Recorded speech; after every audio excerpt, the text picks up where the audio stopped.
In the quiet countryside of Bavaria, Germany, surrounded by fields and forests, there once stood a lonely farmhouse known as Hinterkaifeck.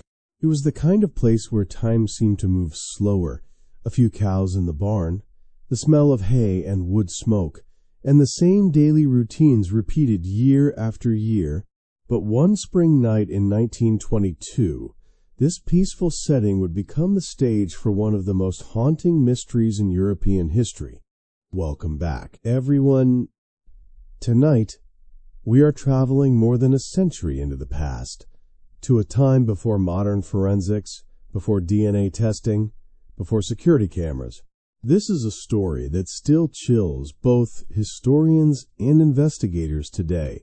It is a case where an entire family vanished from life in a single night, and yet, somehow, the person responsible was never found. The farm belonged to Andreas and Cecilia Gruber, an elderly couple who lived with their daughter Victoria Gabriel and her 2 young children. They led quiet, hard-working lives, isolated from the nearest village. The house stood hidden behind tall trees and long dirt roads, far enough that the nearest neighbor could not hear a scream. For years, Hinterkaifeck was simply a family home. But in late March 1922, strange things began to happen. Footprints appeared in the snow, leading from the forest to the barn, but none returned. The family heard footsteps in the attic when no one should have been there. A house key went missing. Neighbors brushed it off as paranoia, until the silence from the farm grew too long to ignore. When friends and locals finally visited the property, they found the animals alive, the chimney smoking, and food missing from the kitchen. It was as if someone had been living there after the family had already disappeared. Then came the terrible discovery in the barn. Hidden beneath straw lay the bodies of 4 family members. Inside the house, the children and the maid were found as well. 6 people gone in a single night. The scene left investigators both horrified and baffled. There were no clear signs of robbery, no weapon in sight, no tracks leading away. Whoever did this had moved silently, methodically, and had perhaps stayed in the house afterward. To this day, no one knows exactly what happened during those dark hours at Hinterkaifeck. Was it revenge, madness, or something far stranger that still lingers in the cold Bavarian wind? As we explore this case, we will uncover the details, the theories, and the chilling clues that have kept this story alive for more than 100 years. The Gruber family of Hinterkaifeck were, by all accounts, ordinary people, quiet, hard-working, and reserved. Their lives revolved around the rhythms of the land, milking cows before dawn, tending the fields by day, and sitting by the fireplace at night. Yet behind the simplicity of their rural existence, something darker seemed to linger. Unspoken tensions, whispered rumors, and secrets that no one in the village dared to confront directly. At the head of the household was Andreas Gruber, 75 years old, a man known for his strict temper and controlling nature. Some villagers feared him, others simply avoided him. He was the type who trusted few and preferred to keep his world small and private. His wife, Cecilia, quiet and devoted, often acted as the peacekeeper between Andreas and the rest of the family. Their daughter, Victoria Gabriel, was a widow. Her husband had died in the war, leaving her with 2 young children, little Cecilia, just 7, and Joseph, barely 2 years old. Victoria was described by neighbors as kind and beautiful, with a gentle voice and a strong sense of faith. But her life was far from peaceful. Rumors spread through the nearby villages, suggesting that Joseph might not have been her late husband's son. Some whispered that the boy's father was none other than her own father. Andreas, an accusation so disturbing that it was difficult to speak aloud, even decades later.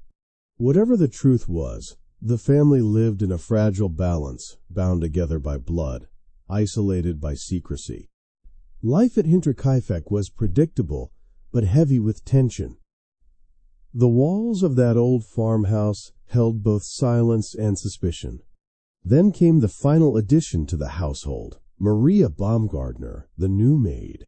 She arrived at the farm on the morning of March 31st, 1922, her very first day of work.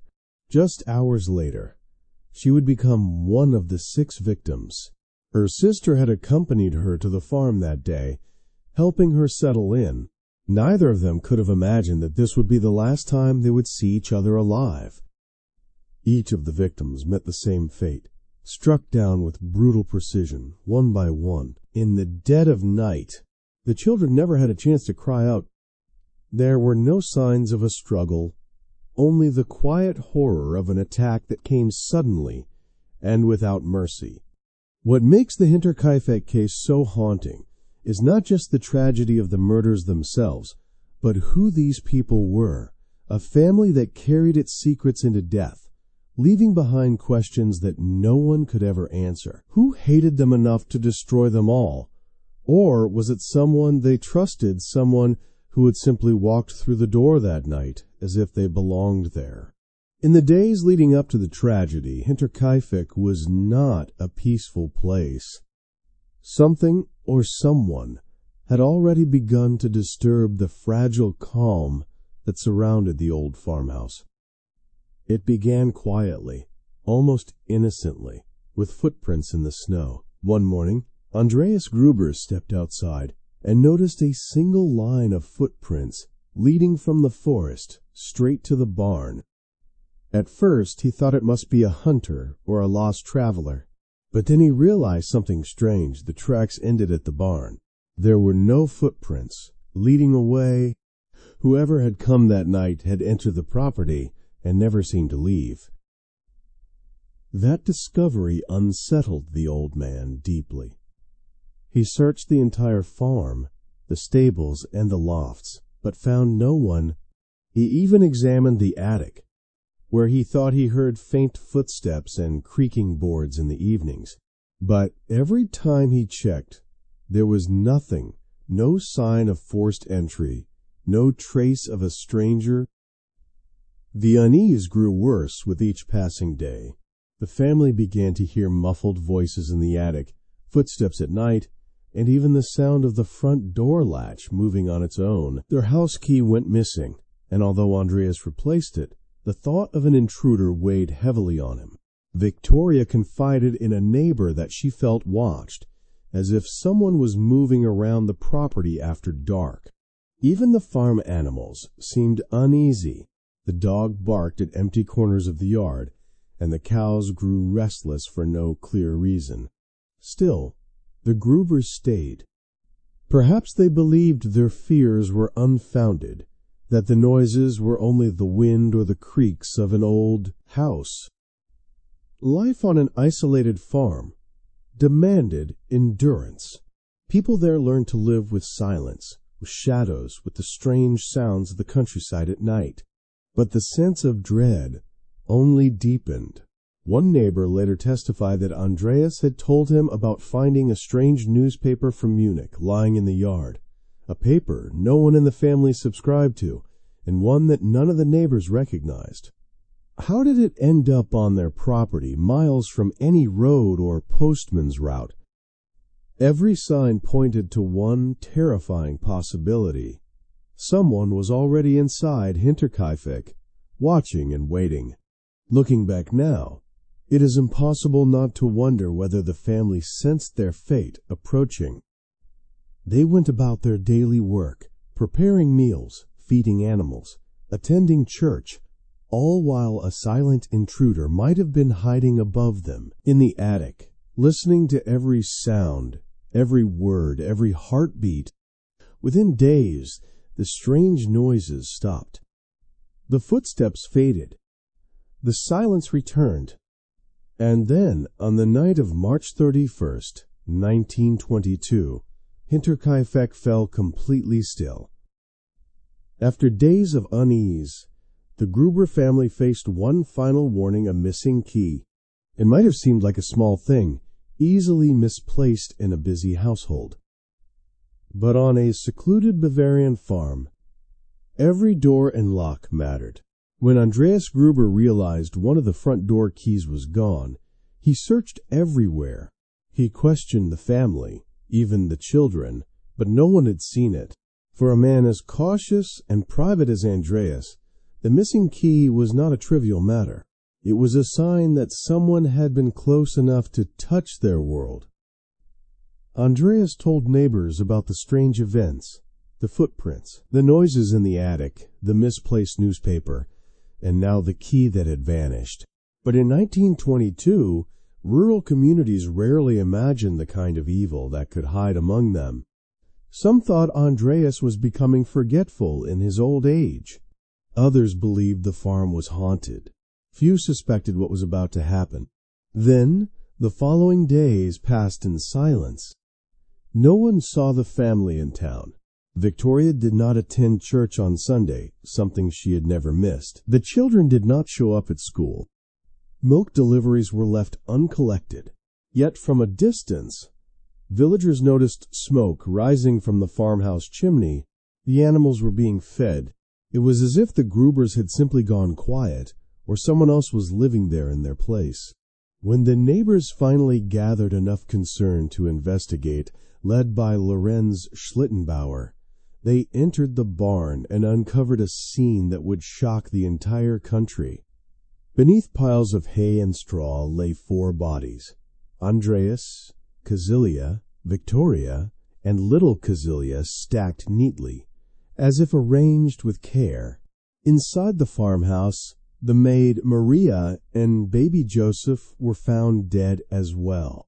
But what truly baffled investigators was what came next. There were no signs of robbery, no valuables taken, no forced entry. The killer had likely used the missing key to enter without breaking a door or window, and horrifyingly, it appeared that the murderer had remained in the house for several days afterward, feeding livestock, cooking food, and sleeping under the same roof where 6 bodies lay. Weeks later, during a more thorough search, officers made a chilling discovery. Hidden in the attic, wedged between old boards, they found a mattock, a heavy farm tool used for chopping wood and digging soil. It was stained dark. Forensic analysis of the time confirmed it as the murder weapon. The image of the missing key and the hidden mattock became symbols of the mystery. The door that opened silently to death, and the tool that ended 6 lives without mercy. No one ever learned who took that key, or who returned to hide the weapon after the killing. But one thing was certain: whoever it was, they had known the farm, a family, and every shadow of Hinterkaifeck. One of the most chilling aspects of the Hinterkaifeck murders is what happened after the killings. For most murder cases, the crime ends when the victims are found. But at Hinterkaifeck, the horror seemed to linger, as if the killer refused to leave. In the days following the murders, villagers noticed something deeply unsettling. Smoke continued to rise from the farmhouse chimney. The cows were milked. The animals were fed. Even the family dog barked occasionally from the barn, a sign that someone was still there, taking care of things. But the family themselves had vanished. At first, neighbors assumed the Grubers had gone on a sudden trip. But when Victoria failed to appear at church, and little Kazilia missed school, concern began to spread through the small community. Their mail piled up. The farm remained strangely active, yet eerily silent. When a group of neighbors finally gathered the courage to investigate, led by Lorenz Schlittenbauer, what they found defied explanation. 6 lifeless bodies, brutally murdered, yet everything around them seemed almost normal. The fire in the stove was still warm. Bread had been freshly sliced on the kitchen counter. The family's clothes hung neatly in their rooms. The killer had not just killed, he had stayed Investigators determined that the person responsible likely remained at the farm for 3 to 4 days after the murders. He had fed the animals, prepared meals, and even eaten the family's food. Some claim to have seen smoke or a dim light through the farmhouse windows during those nights, proof that someone moved through those halls long after the victims were gone. This disturbing detail gave rise to endless theories. Who could have done such a thing and stayed calm enough to live among the dead? Was it someone familiar with the family who felt safe enough to remain, or a stranger who had nowhere else to go, trapped by the storm and the isolation of the Bavarian countryside?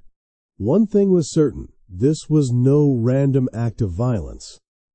It was deliberate, calculated, and profoundly intimate. The murderer knew the farm, its layout, and its routines. He seemed to know the animals and how to care for them. That kind of knowledge did not come from an outsider. It came from someone who belonged, or used to belong. When police finally arrived, they described the house as eerily domestic. The killer had likely slept in one of the beds. Some reports even suggested that he had cooked meals and fed himself, while the bodies lay in the barn, only meters away. It is a detail that still disturbs investigators more than a century later, because it tells us something vital about the mind behind the crime. Whoever committed the murders at Hinterkaifeck was not driven by panic or greed. He was comfortable, and perhaps that is what makes this story so terrifying. Not just the brutality of the act, but the calm that followed it. For nearly a week after the killings, Hinterkaifeck stood eerily still alive on the outside, but silent within. The smoke, the fed animals, the strange sense that someone was still there, it all became too much for the small Bavarian village to ignore. On April 4th, 1922, a small group of locals decided to visit the farm and see for themselves what was going on. Among them was Lorenz Schlittenbauer, a neighbor who knew the family well, perhaps better than most. He had once shared a complicated history with Victoria Gabriel, the widowed daughter of the Gruber household, and was rumored to be the father of her young son, Josef. As the group approached the farmhouse, the scene was unnerving. The animals in the barn were restless, crying out from hunger. The dog barked furiously, as if sensing something unnatural. No one answered their calls. No one came to the door. The air was heavy with an awful, expectant stillness. They decided to check the barn first. The massive wooden doors creaked as Lorenz and the others pushed them open. At first it seemed empty piles of straw, farm tools, and shadows. But something caught Lorenz's eye, a strange shape beneath a layer of hay. When he brushed it aside, he froze. What lay beneath was not an animal, but the lifeless body of Andreas Gruber. Panic and disbelief filled the barn as more straw was lifted. One by one, they uncovered the others: Kazilia Gruber, Victoria Gabriel, and her 7-year-old daughter, Kazilia.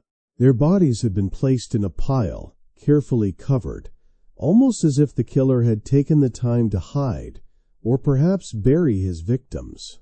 Inside the house, the horror continued.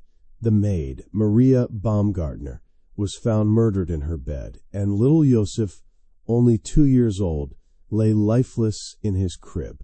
The discovery shocked the entire region. Word spread quickly, drawing villagers, priests, and police to the scene. What they found made little sense.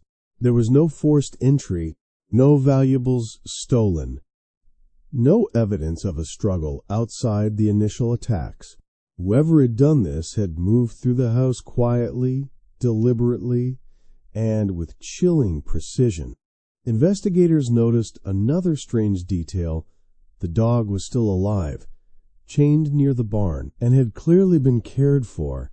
Someone had been feeding it after the murder's proof that the killer had stayed behind, living among the dead. The townspeople struggled to comprehend the scale of what they had found. The Grubers were not just victims. They were neighbors, familiar faces at church and the marketplace. And now they were gone, taken by an unseen hand that left no tracks behind. That day, as police began their work, Hinterkaifeck ceased to be just another farm. It became something else, a symbol of fear, mystery, and the unsettling thought that evil could live quietly, even in the most ordinary of places. In the days following the discovery, investigators began to search for answers. 6 people were dead, yet there was no sign of robbery, no forced entry, and no clear motive.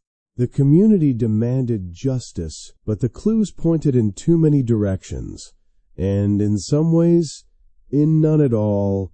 Among the first to fall under suspicion was Lorenz Schlittenbauer, the same man who had helped discover the bodies. At first glance, he seemed like a concerned neighbor, but as the investigation deepened, questions began to surface about his past connection to the family. Lorenz was a widower and a father himself, living in the nearby village of Grobern. Before the murders, he had been romantically involved with Victoria Gabriel, the Grubers' widowed daughter. Some villagers believed he was the biological father of baby Joseph, though Andreas Gruber, Victoria's father, was rumored to have forbidden their relationship. There were even dark whispers suggesting that Joseph might have been the result of incest between Victoria and Andreas, a rumor that cast a shadow over everyone involved. If those stories were true, Lorenz may have carried deep resentment. Perhaps he had been denied access to his child. Perhaps the relationship had ended badly. And perhaps anger, jealousy, or humiliation had driven him to seek revenge. During the police investigation, several strange details about Lorenz's behavior emerged. On the day the bodies were found, witnesses said he entered the farmhouse calmly, even though others were terrified. He unlocked doors that were supposedly sealed, as if he knew where the key was. He handled objects around the crime scene, and even moved the bodies, actions that later raised eyebrows. When questioned, Lorenz claimed he was only trying to help, but the image of a man moving through the house of the murdered almost casually haunted investigators. Years later, Lorenz would continue to defend himself, denying any involvement. Still, the suspicions never left him. Some believed his knowledge of the property and his relationship with Victoria gave him both access and motive. Others thought he might have discovered the bodies and staged the scene to cover up something far worse. However, there was never enough evidence to charge him.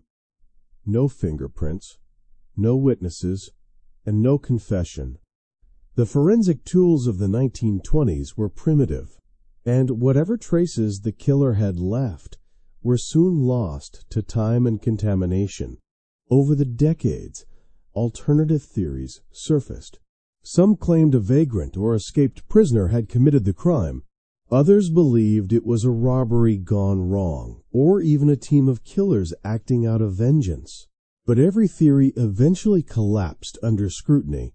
By the time Lorenz Schlittenbauer died in 1941, the mystery had already hardened into legend.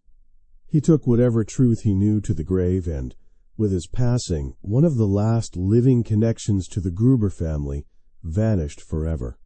Even now, more than a century later, many still whisper that Lorenz knew more than he ever admitted. Whether he was a grieving man unjustly accused, or the very face of the evil that stalked Hinterkaifeck, remains one of the most chilling, unanswered questions in true crime history. When the Bavarian police arrived at Hinterkaifeck, they faced one of the most horrifying crime scenes in German history and one of the most confusing. 6 people were dead, a family wiped out, and yet the killer had left behind a scene that seemed both chaotic and deliberate. The investigators, led by Inspector Georg Reingruber from the Munich Police Department, immediately realized they were dealing with something far more complex than a simple robbery or crime of passion. But this was 1922, long before modern forensics, fingerprint systems, or DNA analysis. The tools available to them were limited, and many crucial mistakes would haunt the case forever. From the start, the crime scene was compromised. When neighbors and local farmers discovered the bodies, they had moved the corpses to identify them, disturbed the straw, and even entered the house before the authorities arrived. Lorenz Schlittenbauer himself admitted to unlocking doors, feeding animals, and walking through nearly every room, unintentionally destroying potential evidence. By the time police reached the scene, any footprints, fingerprints, or traces of the killer were already gone. Inside the house, investigators found that nothing had been stolen. Money, jewelry, and valuables remained untouched. This ruled out a simple burglary. Yet, oddly, the killer had eaten food from the kitchen, cut bread, and used the family's tools axe that suggested familiarity and comfort within the home. The bodies told their own silent story. Each victim had been struck repeatedly with a mattock, a heavy farm implement. Victoria and her mother, Kazilia, had clear signs of defensive wounds, suggesting they tried to fight back. Little Kazilia had clumps of hair torn from her head, likely in terror before her death. The maid, Maria, had been killed in her bed, showing she was attacked last. The blows were deliberate, powerful, and executed with grim precision. Investigators also discovered other unsettling details. The barn door had been closed from the inside, implying that the killer had lured each victim there, one by one. The killer's method was not frenzied, but calculated, as though following a plan. Despite their efforts, the police could not find a single clear suspect. They questioned more than 100 people, from neighbors to traveling laborers, and even distant relatives. Several suspects seemed plausible, yet none could be proven guilty. The limitations of early forensic science doomed the case.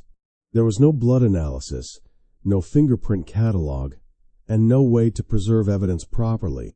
The murder weapon, the mattock, was not even found until a year later, hidden in the attic during the demolition of the farm. Every clue led to another dead end. Every theory seemed to unravel under scrutiny. By the time the investigation closed, it had become clear the truth had slipped away in those first crucial days. The killer had not only taken 6 lives, he had outsmarted an entire generation of investigators. Even today, forensic experts who revisit the case agree that if modern crime scene techniques had existed in 1922, the mystery of Hinterkaifeck might have been solved. Instead, it remains frozen in time, a chilling reminder of how silence, secrecy, and small mistakes can bury the truth forever. Decades passed. The farmhouse was demolished, the field grew quiet again, and the story of Hinterkaifeck faded into whispers, a dark legend told around German fireplaces. But the questions never disappeared. Who had killed the Gruber family? Why had the killers stayed in the house afterward? And how could such a brutal crime vanish into history without justice? By the early 2000s, a new generation of investigators decided to reopen the case. Germany's Cold Case Division and independent criminologists hoped that modern forensic science, especially DNA testing, might finally reveal what old detective work could not. The project began in 2007, led by the Munich Police Academy's Criminal Analysis Department. Investigators carefully examined archived evidence, photographs, old reports, and even autopsy records, preserved from 1922. But they quickly faced a grim reality. Time had destroyed almost everything. The original murder weapon, the mattock, had been handled by dozens of people before it was ever tested. The victims' clothing had long since decomposed. Even the skulls of the Gruber family, which had been preserved for study, were lost or destroyed during World War II bombings. The Earth itself had reclaimed most of the clues. Still, the team persisted. They gathered statements, reanalyzed old police notes, and compared psychological profiles of potential suspects using modern profiling techniques. What they found was both fascinating and frustrating. The 2007 report concluded that the identity of the killer was most likely known to investigators at the time, but that insufficient evidence and procedural errors prevented a conviction. The psychological analysis suggested the murderer had been male, familiar with the family, and deeply emotionally connected to the victims, perhaps driven by anger, betrayal, or jealousy rather than greed or madness. Unsurprisingly, all signs once again pointed to Lorenz Schlittenbauer, the neighbor who had discovered the bodies. Modern investigators found his actions and statements highly inconsistent, especially his calmness and knowledge of the property. But even with new methods, the case remained entirely circumstantial. Lorenz had been dead for over 60 years. His grave, like the Grubers, offered no usable DNA. In a final attempt, forensic teams tried to extract genetic material from preserved artifacts, including the handle of the murder weapon and a few surviving hair samples. Unfortunately, the tests returned inconclusive. Decay, contamination, and poor storage had erased any hope of definitive results. By 2010, the case was once again declared unsolved. A police spokesperson at the time admitted, "There is no longer any realistic possibility of identifying the murderer. The trail is cold, and all direct witnesses are gone." Yet the story refused to die. Each new generation of crime historians revisits the evidence, the photos, the rumors, hoping to find the one overlooked detail that might expose the truth. But for now, the murders at Hinterkaifeck remain what they have always been, an open wound in German history, a reminder that some secrets lie too deep in the past for even science to uncover. After nearly a century of speculation, the murders at Hinterkaifeck remain one of the most heavily debated mysteries in Europe. With so few surviving clues, investigators and historians have turned to theory, trying to piece together motive, psychology, and circumstance from what little was left behind. Over time, several main possibilities have emerged, each as disturbing as the next. The first theory is the most personal: revenge or betrayal. Many believe the crime was committed by someone close to the Gruber family, perhaps someone who felt wronged, humiliated, or rejected. Victoria Gabriel's complicated relationship with her father Andreas fueled countless rumors in the village. It was whispered that their relationship crossed moral and legal boundaries, resulting in the birth of her son Josef. Court records from 1915 confirm that Andreas and Victoria were both charged once with incest, though the sentence was later reduced. To some, this painted a picture of a home ruled by secrecy and shame, a perfect breeding ground for anger and violence. Could a rejected lover, or even a relative, have decided to end that shame forever? The second theory suggests madness and isolation played a role. The Gruber farm stood deep in the countryside, surrounded by fields and forest. Isolation breeds tension, and for a family already burdened by scandal, that loneliness could have turned into paranoia or psychological breakdown. Some believe that one of the victims, perhaps Andreas himself, snapped, killing the others before taking his own life.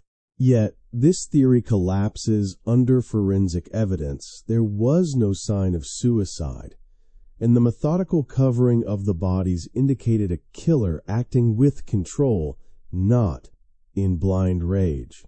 A third theory points to outsiders, perhaps a drifter, escaped convict, or a band of robbers passing through the region. At the time, post-World War I Germany was full of displaced soldiers and vagrants, wandering from town to town. A robbery that turned violent could have explained the murders, but not the strange domestic behavior that followed. Why would thieves stay for days, feed animals, and risk being caught? That level of familiarity made the outsider theory difficult to sustain. More unsettling, however, is the multiple killer hypothesis. Some criminologists suggest that two people may have committed the murders together, one with a personal motive, the other assisting or coerced. The precision and sequence of the attacks each victim lured separately into the barn would have been easier to execute with more than one person. But again, no second suspect was ever found. Each theory, when examined closely, reveals contradictions. Each one answers one question while creating another. In the end, the evidence paints a portrait not of one killer, but of a crime born from intimacy, rage, and fear emotions that only someone deeply connected to the Gruber family could feel. The truth, perhaps, lies buried somewhere between all these theories in a blend of jealousy, isolation, and secrets too dark for a small rural village to ever speak aloud. In the days and weeks after the murders, the quiet farmland of Bavaria became the center of a nationwide obsession. Crowds gathered near the property, whispering theories, staring across the fields where the farmhouse once stood. Journalists flooded the nearby villages. Every rumor, every scrap of gossip became a headline. Hinterkaifeck, once just a small, nameless farm, was now a symbol of horror that echoed across Germany. For the people who lived nearby, life would never be the same. The villagers, once bound by trust and community, began to look at each other with suspicion. Everyone wondered who among them might have been capable of such brutality. Neighbors avoided walking near the Gruber property after dark. Children were told not to speak the family's name. Fear took root, not only because of the crime itself, but because no one could understand why it had happened, or who had done it. The authorities tried to restore a sense of normalcy. The animals were sold, and the farmhouse, stained by tragedy and superstition, was eventually torn down in 1923, just 1 year later. On that very ground, a small memorial was placed, a simple stone cross inscribed with the names of the victims. But even after the building was gone, the story refused to fade. As the decades passed, the tale of Hinterkaifeck became part of German folklore, a chilling reminder of how evil can hide in plain sight. Teachers warned their students about trusting strangers. Families shared the story as a fireside cautionary tale. And as each new generation discovered the case, new theories were born, twisting the tragedy into legend. Writers, filmmakers, and journalists would later revisit the story, turning it into documentaries, novels, and podcasts. It became a cold case that refused to die, one that continued to haunt the national imagination. Each retelling added new layers of fascination and dread. But beyond the mystery, there was something profoundly human in the story's endurance. The Hinterkaifeck murders captured not only a crime, but a deeper truth about fear and the fragility of safety. The Grubers were not wealthy nor famous. They were ordinary people, living ordinary lives, and yet their quiet world was shattered overnight, leaving behind a question that has lingered for more than a century. Today, the site of the old farm is peaceful, once more open land, with only the memorial stone to mark what happened. But for those who know the story, it is impossible to stand there without feeling the weight of history pressing down. The fields whisper with memory, the wind carries an echo of unanswered cries, and the silence feels heavier than ever. Hinterkaifeck is no longer just a place on a map. It has become a symbol, a reminder of how easily darkness can enter even the most ordinary homes, and how some truths are destined to remain buried forever. More than a century has passed since the night the Gruber family was murdered, Yet the story of Hinterkaifeck refuses to fade into history. Time has taken the witnesses, erased the physical evidence, and covered the land where the farmhouse once stood. But the mystery remains as if the silence itself is keeping a secret no one was meant to know. What keeps this case alive after all these years is not just the brutality of the crime, but the emptiness it left behind. There was no confession, no justice, no closure. It is a story without an ending, and that absence, that void, continues to draw people back. For investigators, Hinterkaifeck represents the ultimate unsolved puzzle, a case where logic fails, evidence disappears, and every answer only leads to deeper uncertainty. For historians, it is a window into the fragile world of post-war Germany, a time of fear, poverty, and moral confusion when the scars of conflict had not yet healed. And for ordinary people, it is something even more universal, a reminder that evil can exist quietly, just beyond the edge of the light. In recent years, the case has found new life through documentaries, podcasts, and digital forums. Amateur sleuths continue to debate the same questions that baffled detectives in 1922. Who took the missing key? Who fed the animals after the murders? Who knew the family well enough to move through their home like one of them? Each theory feels convincing for a moment, until it falls apart under the weight of missing evidence. Perhaps that is why Hinterkaifeck endures, because the human mind cannot resist a mystery that refuses to be solved. Standing at the memorial today, surrounded by open fields and quiet sky, there is almost nothing to remind you of what once happened there. Only the faint hum of the wind, and the feeling impossible to explain that you are not entirely alone. Locals say the land still carries a strange stillness at night, as if remembering. Others say that is just imagination. But perhaps imagination is all that is left when facts have turned to dust. In the end, the Hinterkaifeck murders are more than a historical crime. They are a reflection of everything that unsettles us about the unknown.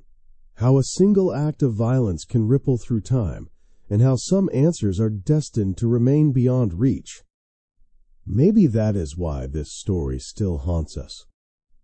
Because behind the mystery, behind the fear, lies a deeper truth, that even when the world forgets, the shadows remember. And so, we reach the end of tonight's story. A story that began with a quiet farm, a family of 6, and a world that has long since moved on. Yet somehow, the mystery of Hinterkaifeck still lingers, like a whisper carried by the Bavarian wind. No matter how many decades have passed, no matter how many investigators have searched for answers, the truth remains hidden just beyond reach, waiting in the silence. The old farmhouse is gone, the fields have grown over, and the voices that once filled those rooms have vanished. But the echoes remain. The soft footsteps in the attic, the smoke from the chimney, the feeling that someone was still there after the night fell silent.